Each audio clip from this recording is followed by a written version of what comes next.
Well, hi, everybody, and welcome back to Project 180. My name is Kevin McGowan. This is the podcast about project management. And today we've got, let's say an old friend of mine, Dave Jones. Not that you're old, Dave, but we've known each other a little bit for a while. Hi, good morning, welcome. Thanks for having me. And we were joking a little bit before that it's rare that I have somebody who's I kind of feel like I have to compete with in terms of like the low radio voice. So let's try and make that a theme. It'll be fun to out radio each other over the course of the morning. Fantastic. So Dave, I wonder if you could maybe just introduce yourself a bit and explain who you are, your history, and then we'll get in some deep Q&A. Sure. I've been leading people since I was 17 years old, getting paid to do it. And over my career, I've either been in a leadership role or in a leadership role. And what I mean by that is that it doesn't matter where I've worked, I've always wanted to lead, whether I was getting paid to do that or not. And the reason basically is because I've always been interested in creating really good functional working environments where we could get a lot of good work done. My experience always was when good leaders were around, time went by fast, you got a lot of good things done. So I've kind of carried with me my entire career. I was part of really some of the earliest project management work done in Canada. And I worked in the field of training and development, but we were doing training and development in a very operational environment where we had projects around modernizing the environment. And so I was doing early rapid application development work with project teams, and then went on to do a lot of implementation of conversions all over Canada, and again working in a project management methodology. So we cut our teeth in a lot of the early stuff that was done, and so did that, and then eventually realized that the part I liked best about my job was the leadership thing. So I went to do a master's in adult education so I could take on this role, which is doing coaching, delivery of training programs, writing stuff, and really helping leaders in all sorts of different ways to be successful. It's amazing. It's a really interesting evolution too, from the project side to the leadership side to the consulting coaching side. It's a very, I think, natural progression. But you say you started at 17. Can I dig in there for a second? Like, what were you doing at 17? Because that's very young to recognize, especially a leadership skill set. What kind of set you up at that age? So I was a lifeguard and swimming instructor, and then I became a head guard and head instructor. And I worked in an environment of a lot of real desire for excellence and community building. And so early leadership was recognized, and I was promoted into a leadership role. So I was the supervisor on your shift. That's amazing. Yeah. Good for you retroactively. Good for you. That's fantastic. It was amazing. Great way to start off. It was. And I know, and that's when we first met. You were doing leadership coaching with the former organization I was with many years ago. And I know you've been doing that a lot. So I want to ask questions to you specifically about, good leadership versus not so good. I don't want to say bad, but the influence or the influence of maybe not so great leaders. Because I'm on LinkedIn a lot, Dave. I don't know if I know you've got some great videos that you're doing on LinkedIn these days too, but I'm on there a lot, and I'm always seeing things like, people don't leave bad companies, they lead bad leaders, things like that, the various colorful memes and things coming across screen. And I know it's true, but what, in your opinion, is really the difference between like a good leader, somebody who can really motivate that team, and somebody who's just not able to do that kind of work? Yeah, I've really come to believe that leadership's always going to be a conversation. And what I mean by that is that you can't lead without having people who want to follow you. And it took me a long time to realize that my natural style of leadership, which is to be very direct, very motivational, very competitive, driving, is not what everyone needs from me. And so that in some situations, my natural style or strengths of leadership would be highly appropriate, not just to the individual, but to the environment in which we're working. And then there were other times where that match wasn't as good. And the advice I basically got was to set expectations with the people that I would follow, which is to say, if I was going to be a great leader for you, which I absolutely want to be, what would you see me doing and what would you see me not doing that would look like great leadership for you? So that's called setting leader and follower expectations. And I've done that with a lot of people that I've led, but also in the programs that I do. And so thousands and thousands and thousands of times. And when you get 10 people in a room, all write down what they want from their leader for them to think of them as great. Only 2 times in all the times I've ever done that was the list identical. It's like a unicorn. So, it's a funny thing about leadership is you can have a leader in one environment be considered to be less than effective, But yet that same thing that they're doing in another environment could be exactly what the teams and the individuals on that team need. Mhm. So I think leaders who are really self-aware and aware of others, those sort of two hallmarks of emotional intelligence, is really critical in developing good leaders. I think leaders that are not self-aware and are not aware of other people, but are just driving towards creating subject matter expertise, excellence within a task, those leaders struggle because they're leaving out the people part of leadership, which is the differentiator between great results and results that are going to be okay. I appreciate that. It's I asked, what makes a good leader a bad leader, and I appreciate your response that it's very situational. Yeah. Right. Like I've talked with a lot of people on this, podcast and other places too. Like military is a great example. Like the leadership style tends to be very directive for a very good reason. Like, you need to do this, you need to do it now. Here's the process, follow along. Success is, very obvious at the end of that. But that doesn't work everywhere. And, my more, I guess more casual or whatever, maybe leadership style would not fit in that environment. So it really depends on what the team needs and what the individual needs, which I think is really critical. Yeah, and I also think, there's a time to be directive, right? So if you're working in the military, yeah, there is a time to be directive. There's also a time if you were directive, you'd get people killed. Yeah. So security is one of my client bases. I work in that sector a lot, and that sort of evolution of trying to consider that their environment that they are operating in has changed fundamentally, from large scale battles to terrorism, and your response to those kind of environments has to shift. And so part of their change in methodology is this idea of how do we allow people who are on the ground to lead, and not take direction, but rather respond rapidly to the environment in which they're working in, and then change how you communicate as a result of that. Fascinating work that they're doing in that way. So you'd think that there'd be certain cultures that would be dominated by one style of leadership, but even in those cultures, because of the amount of change we're all working in, it requires the willingness to be able to shift. So I think there are key things that you need to be able to do: treat people with respect, be open to feedback, be organized. Like, there are certain things that you got to have to be a great leader. But I think that other thing I said around be flexible, if you combine those two things together, then you're going to find that people want to follow you.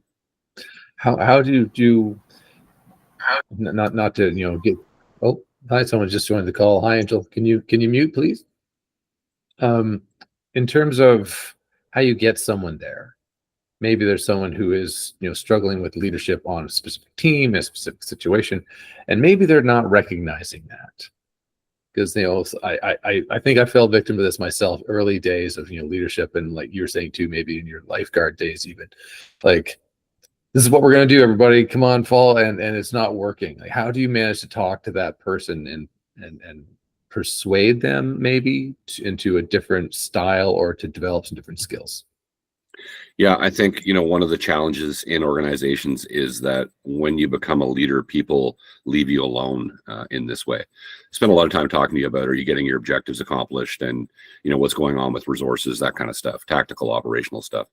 But people don't sit around talk enough about people leadership. I was fortunate to have some leaders early in my career who were willing to talk to me about the people leadership side, and to ask how I was doing and what was working and what wasn't working, but also to observe me as a leader as well, and then to give me feedback on what they saw.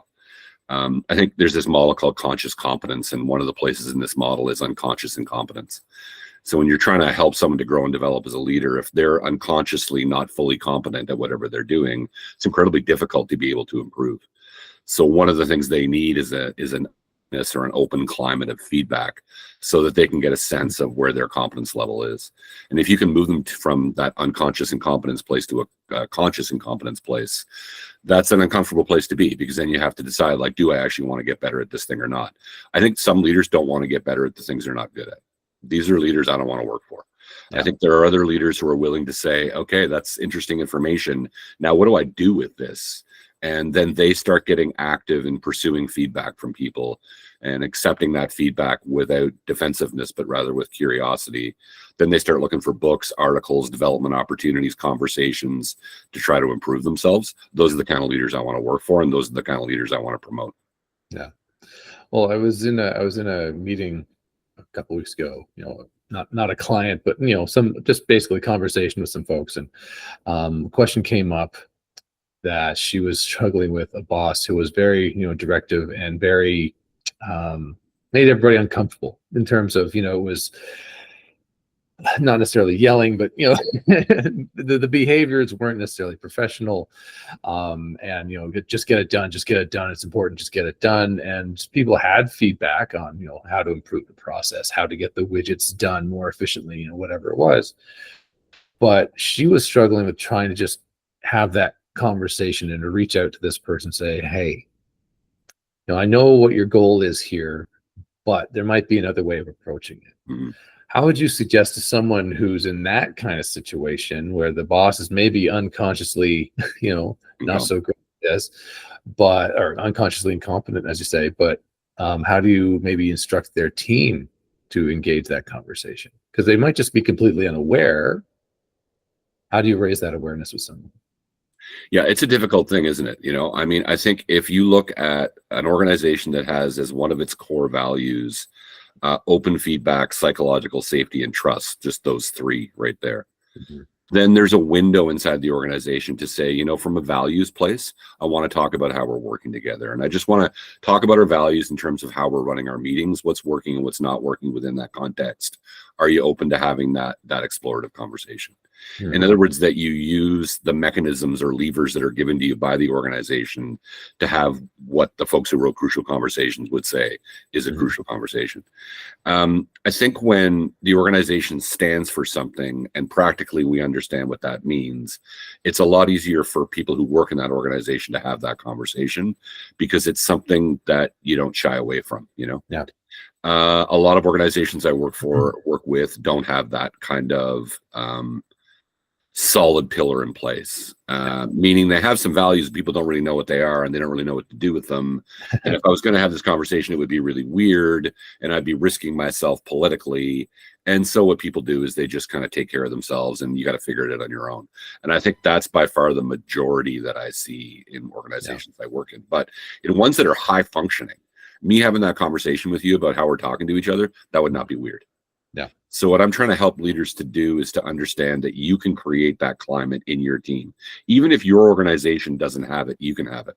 So in regard to projects specifically, I think one of the definers between great projects and projects that struggle or are going to do what they're supposed to do, but no one ever wants to work on that project again, is you get a leader who establishes a microculture with the people they're leading, where you get that environment of high trust, high transparency, support, honest, open feedback. And I think Agile sort of as a mechanism, one of its things it's intended to do is to create that rapid feedback loop that allows that kind of transparency to happen and creates an environment that is supposed to be, and not always, one that is, runs counter to the kind of climate that you just talked about. Yeah.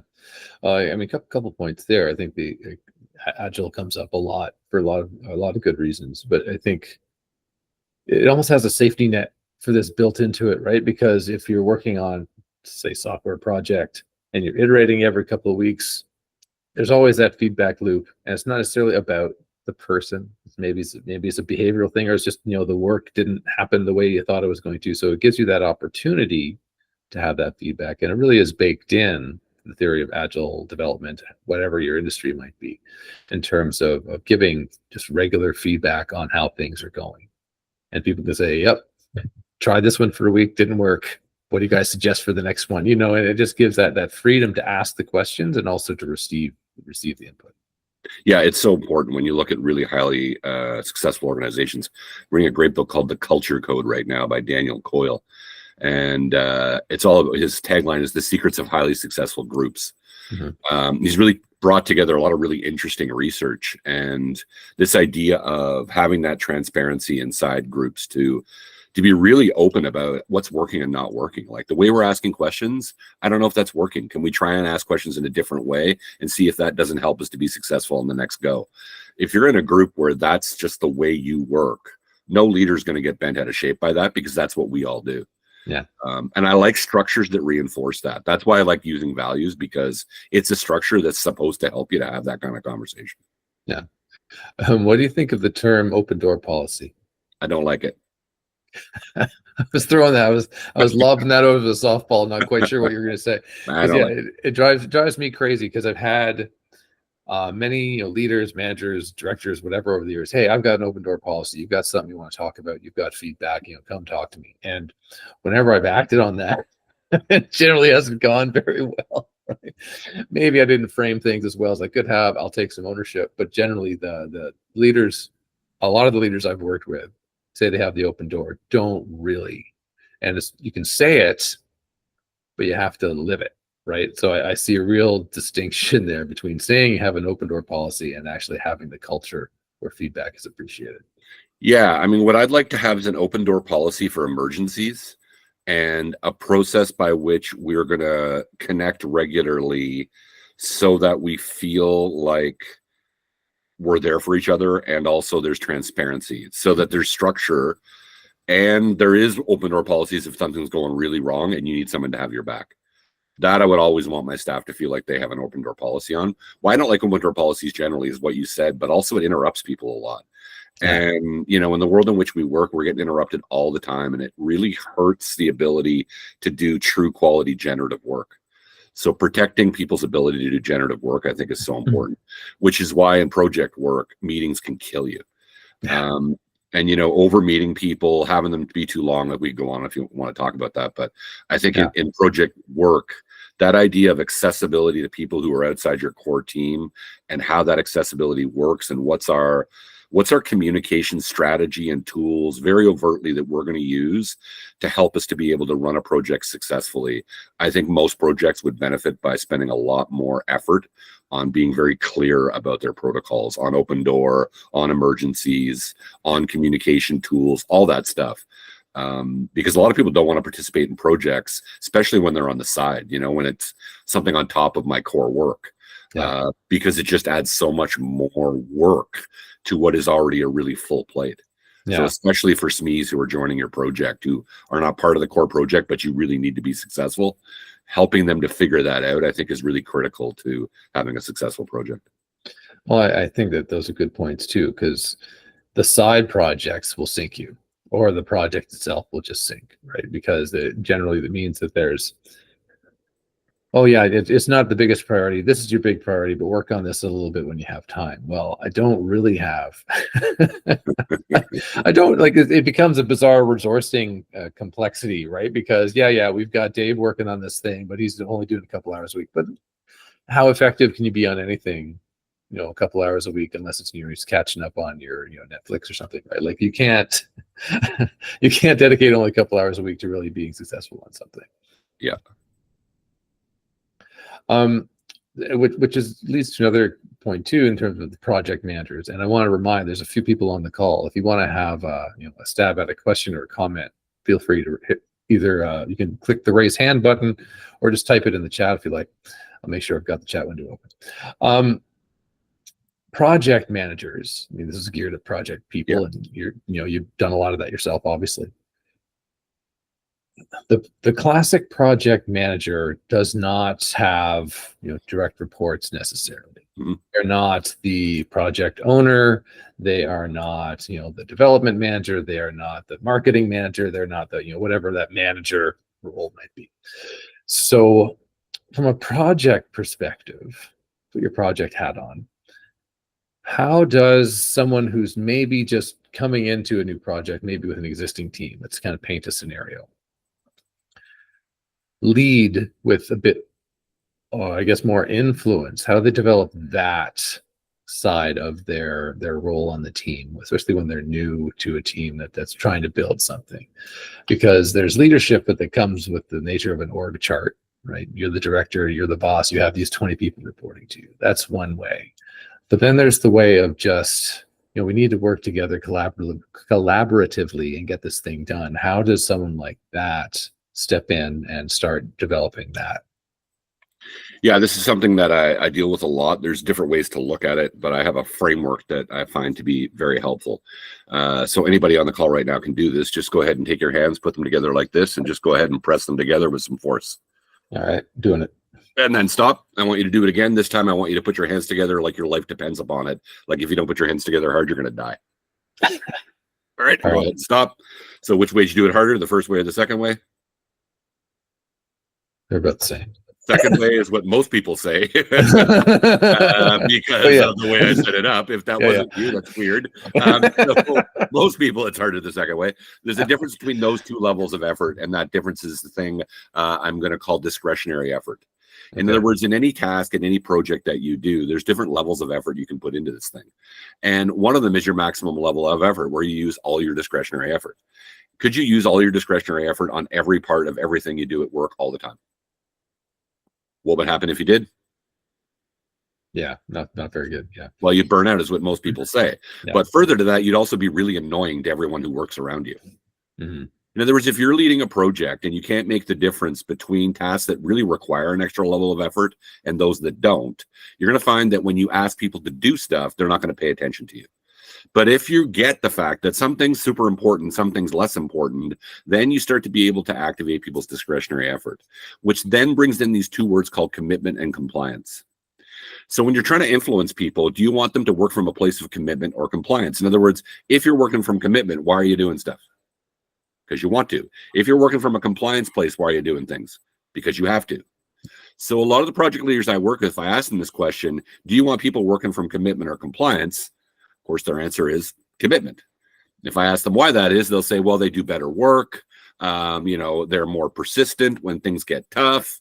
They have a tendency to, want to ask for help when they need it or to offer help to somebody else. But there's this one extra thing that I think is so important when it comes to commitment. And that is that you don't want to be the project manager who's nagging people all the time to get stuff done. You're doing all this follow-up, you're having to review people's stuff, you spend all your time trying to move things along. When you work from a place of compliance, that's what you end up doing. When you work from commitment, people deliver because they want to deliver. So then, why do people bring discretionary effort, which is the question that you're asking me. And part of it is definitely this idea of the work is interesting. So are people kind of aligned with work that's interesting? Are we solving problems that are interesting? Are we using technology, procedures, tactics that seem interesting and the right thing to do? So a willingness to come into a project and go like, how is that stuff? What ideas do people have? And are we responding to make the work itself interesting? Is not unimportant. In fact, I think it's really important. Another thing is, what's the chart of the project? Like, who are we supposed to be helping here? And if we actually did this right, who would that person be and why would they benefit from that? And could we bring those people, our end users, into our project to talk about the problems they're trying to resolve and how important our project is in resolving that thing? So there's a connection, not just between what we're doing, but why it actually matters to someone. And all the research shows that when you feel like your work matters or is meaningful in that way, both from a product, what you produce, and a process, how you do it, which is the first part I said, then you find that commitment goes up. Another thing that drives it is relationship, which is, are you going to get to know the people on your project as human beings? Are you going to go out for lunch? Are you going to get interested in their personal life in whatever way they want to share it? Are you going to be transparent and talk about yourself? So if someone says, how was your weekend? Your answer isn't just fine, but rather you could say, it was actually really good. I went and saw a baseball game. It was kind of fun. Have you ever been before? I hadn't been. It was kind of cool. This willingness to build some trust off of getting to know people as human beings. I think a lot of project managers, when they get in the role, so much pressure to get stuff done. They become very task focused, very on the critical path, and start to forget about the fact that people are people. So project meetings become just very much task focused meetings where we're just trying to get through all the mountain of crap we have to do in order to move on to the next thing, rather than spend a little bit of time actually, talking to people as human beings. Project managers I saw that were really successful created an environment of commitment within the project and around that project. And because that was the case, they didn't have to force things to get things done. There's a lot to unpack there, Dave. And again, I'm going to ask if there's a handful on the call. You got something to jump in here, please. But in the whole project management sphere, my dog is wandering in, so I bet you she's going to bark at the door in a second. Well, that's good. Perfect timing. So there's this the first knowledge area in the PMBOK, the Project Management Body of Knowledge from the Project Management Institute, right? It's all about integration management, and it's about aligning a project with the values of the organization of the company. There's a bit of a gap, I think, in terms of the why for the people. right? That human element. It's all about project and making sure that things get done as they should on time, and that things, and then that you're making project decisions that align with, the KPIs or OKRs or whatever the goals are of your organization, but not necessarily the people. And I think that's the biggest theme that I've had come out of a lot of these conversations, Dave, is that project managers, they're not people managers, with the air quotes, right? But they are, in that everybody is, and that you're trying to build this rapport and you're trying to have good relationships with everybody you're working with. So it really comes down to not just the why of the organization, and maybe the individuals do align, in terms of values with the goals of the organization, but getting to know them individually and understand who they are, why they're there, do they like baseball, all that stuff really is important too. Yeah. I saw Yeah, Angel waved his hand. Yeah, yeah, Angel. Angel, please, yeah, go yeah. ahead. Hi. Sorry, I was having a network issue, so the line earlier was cut off. Then I joined back. So hi guys, I'm Angel. I'm from Malaysia. So basically, I've been into this project management around like 10 years plus, 12 years. So I think I can agree with the challenges. Most of the challenges I face is not about the methodologies. It's more into like collaborative, working in a collaborative manner.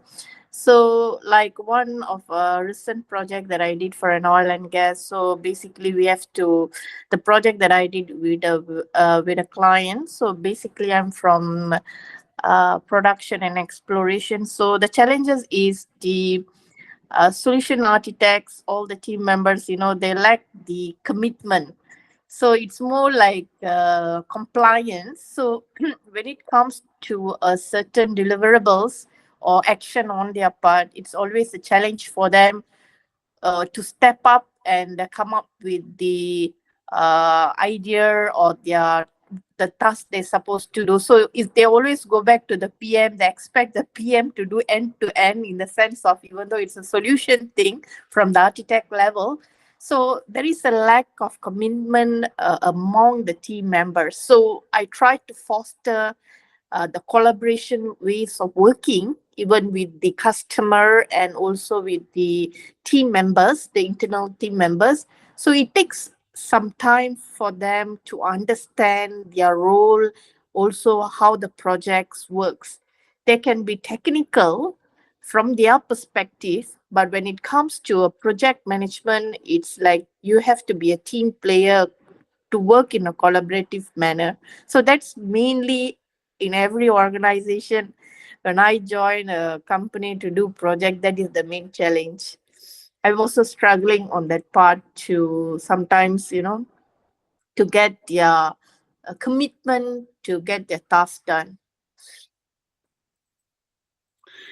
Yeah, absolutely. Those things are all really true. When you're working with people who are subject matter experts and who are strongly technical, people are motivated in different ways. Some people are motivated by competitive elements, which is challenging goals, celebration, reward, recognition. Some people are more motivated by collaboration, which is working in teams towards shared goals and objectives with a lot of high communication, the ability to ask a lot of questions.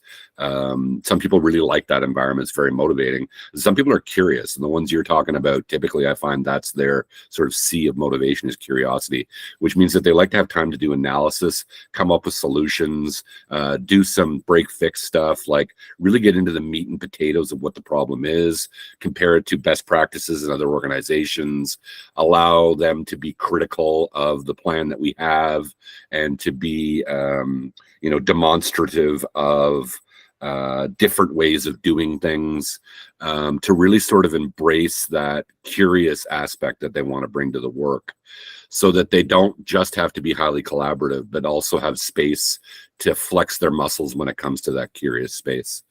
And to be really curious with them about, if you were going to change the way we're doing this, what would you do? Don't tell me right now. Think about it and come back to me, and really challenge them on that problem solving aspect of projects, including collaboration as a problem, by the way.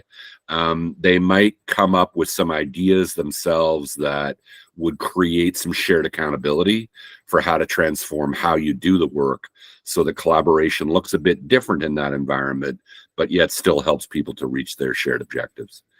The other thing I would say is sharing accountability for the impacts or consequences of a failure to deliver on tasks is so critically important that when the project manager just, because they don't want the project to look bad, make sure that nobody ever fails or that there's never any impacts outside of course, health and safety impacts. Yep. Then I think that creates an environment where people treat the PM as like a fail safe constantly. And it erodes commitment because there's not any consequences on risk. Mhm. You want consequences on reward, but you also need consequences on risk in order to create an environment where you have shared accountability. I think there's also, gender issues in that as well, that, people are willing to kind of slough off responsibility because that's kind of what they do normally. And that makes it a challenge as well. Yep. Thank you. Thank you. You're welcome. Great question.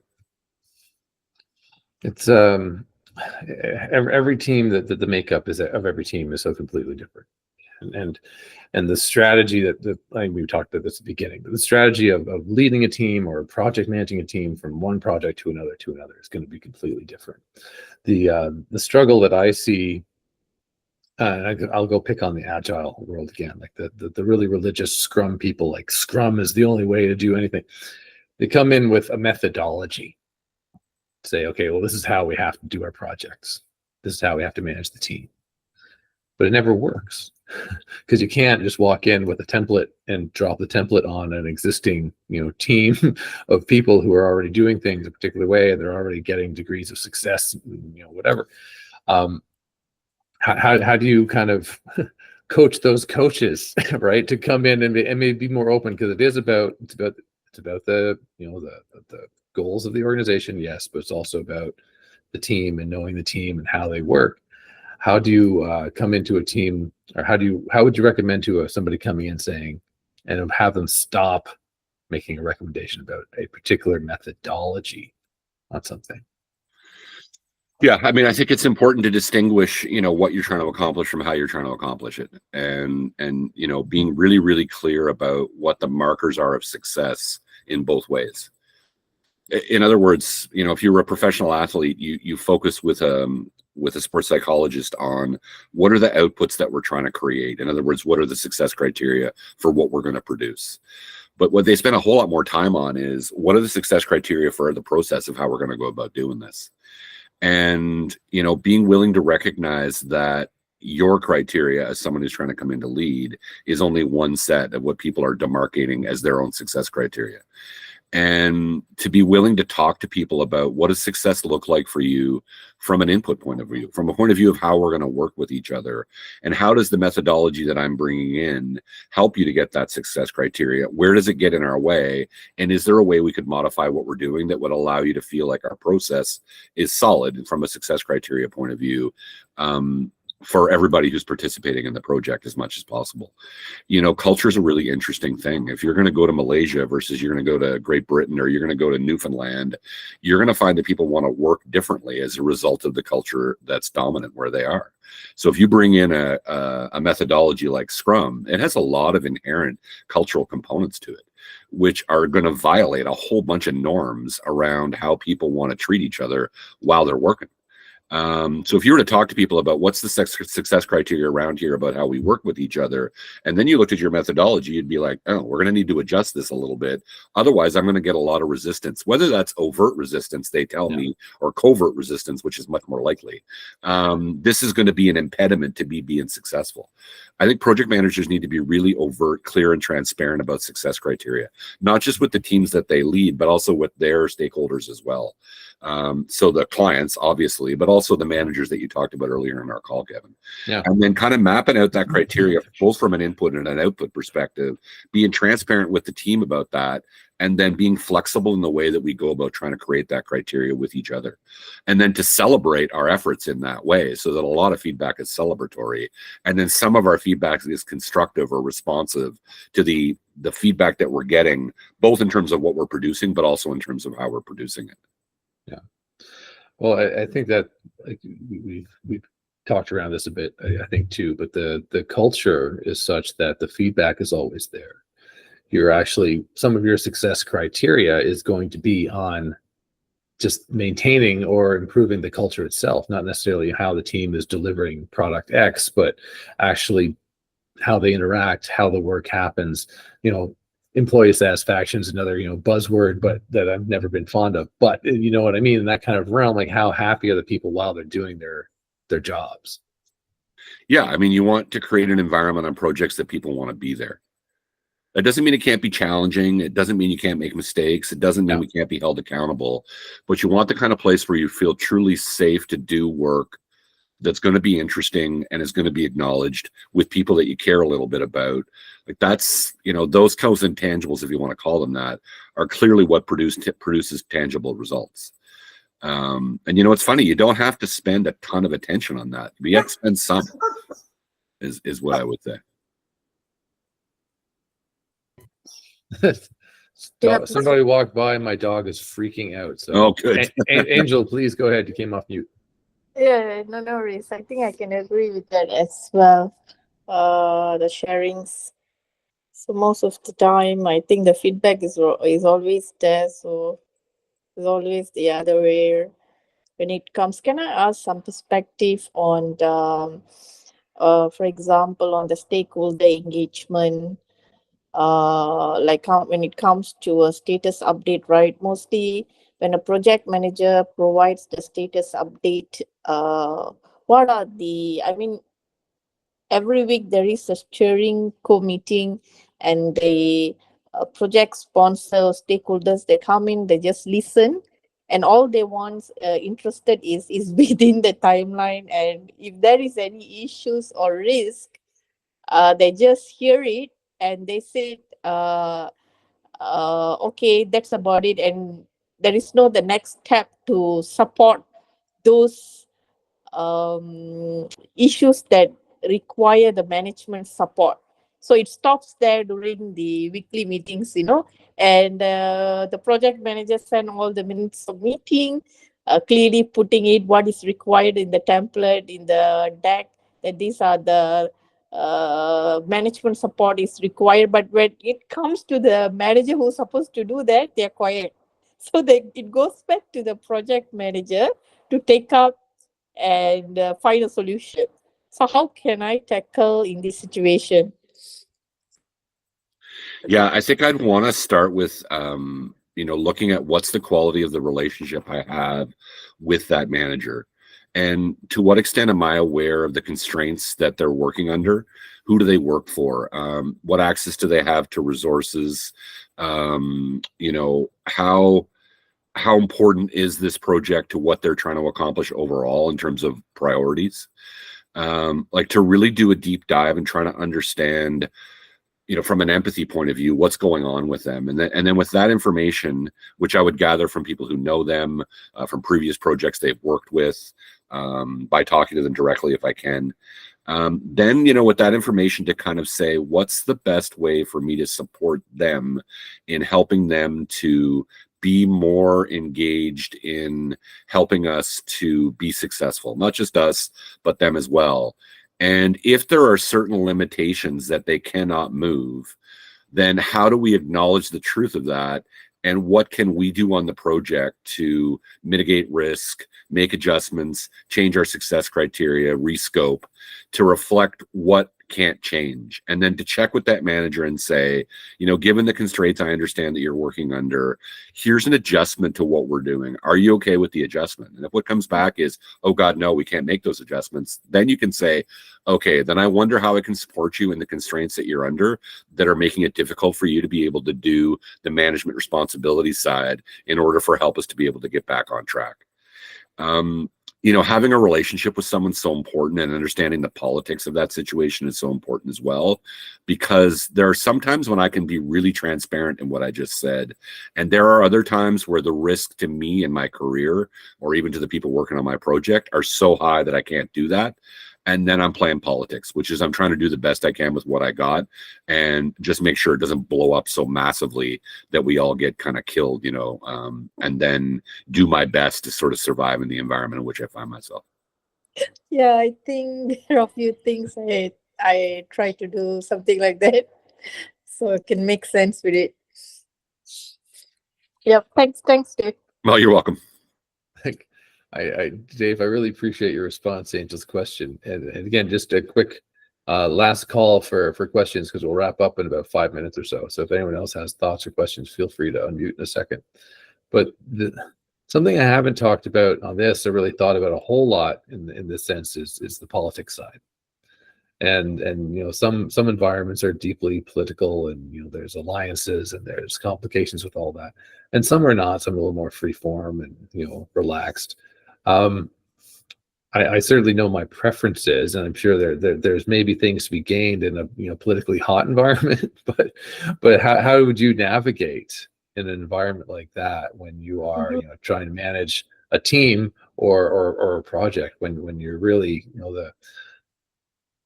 there's always risks. I guess it's a risk management question ultimately, in terms of your reputation, but also the team's reputation. But how do you navigate those kind of landmines? You build good relationships with people who are good at politics. And that's my answer, that there are always certain people within the organization who've developed really good aptitude and are not doing this from a place of toxicity. They're doing it from a place of understanding how the organization works. And they're everywhere inside. I've worked in an organization like this, as you can tell. And there are always people in that organization who are try to do good things, but really understand the political lay of the land and don't see that as selling out. They see it as a mechanism by which stuff gets done. And you got to pay attention to figuring out who those people are. They'll reveal themselves, and then start to get to know them and be willing to ask for support in that way. So in other words, I had political mentors where I worked.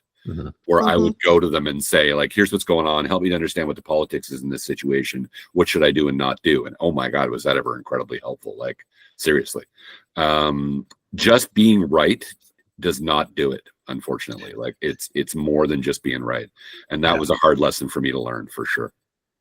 Ditto. I've learned that lesson the hard way. And I'm certainly, at this point in my career, much more politically aware and probably astute maybe than I was 10, 15, 20 years ago, certainly. But yeah, you learn that one the hard way.